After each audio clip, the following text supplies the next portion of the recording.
Tirana ndodhet sot në masa të forta sigurie për ndeshjen Shqipëri-Serbi, e cila do të luhet në orën 20:45 në stadiumin Arena Kombëtare. Mbi 2000 efektiv të policisë së shtetit, përfshirë Enea, FNSH, antiterrori dhe shish, janë angazhuar për mbarvajtjen e ngjarjes. Masat e sigurisë u morën që nga Rina si një ditë më parë me mbritjen e ekipit serb.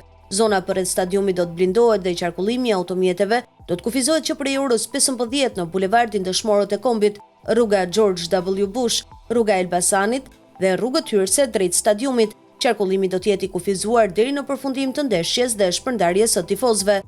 Tifozët duhet paraqiten në hyrje të stadiumit që në orën 18 dhe do t'i nënshtrohen kontrolleve të imtësishme. Ata do t'i nënshtrohen kontrolleve të detajuara dhe nuk do të lejohen të futen sende të ndaluara, si flakadan, fishek zjarre apo banderola me përmbajtje fyese apo raciste. Tifoz serb nuk do të ketë për shkak të dënimit të dhënë nga UEFA. Policia ka paralajmëruar ndëshkime penale për çdo akt dhune, përfshirë hyrje në fushë apo goditjen e sportistëve. Gjithashtu, çdo dron që tentohet të ngrihet në zonën e sigurisë do të neutralizohet menjëherë përmes pajisjeve antidron. Parkimi i autobusëve me tifoz vendas që vijnë nga Korça dhe Elbasani do të bëhet në parkingun e lokal Kalvin, ndërsa autovetura tek terminali pranë qytetit Studenti. Parkimi i autobusëve që vijnë nga veriu dhe jugu do të bëhet në parkimin terminali për punimin e automjeteve pranë mbikalimit të Kamzës, ndërsa autovetura tek parkingu pranë pallatit të sportit Aslan Rusi, në parkingun Nën Toksor në sheshin Skënderbej, si dhe në parkingun Nën Toksor në bulevardin e ri tek ish stacioni i trenit. Rruga nga hoteli ku është akomoduar ekipi i futbollit të Serbisë që ndodhet në bulevardin Gjergj Fishta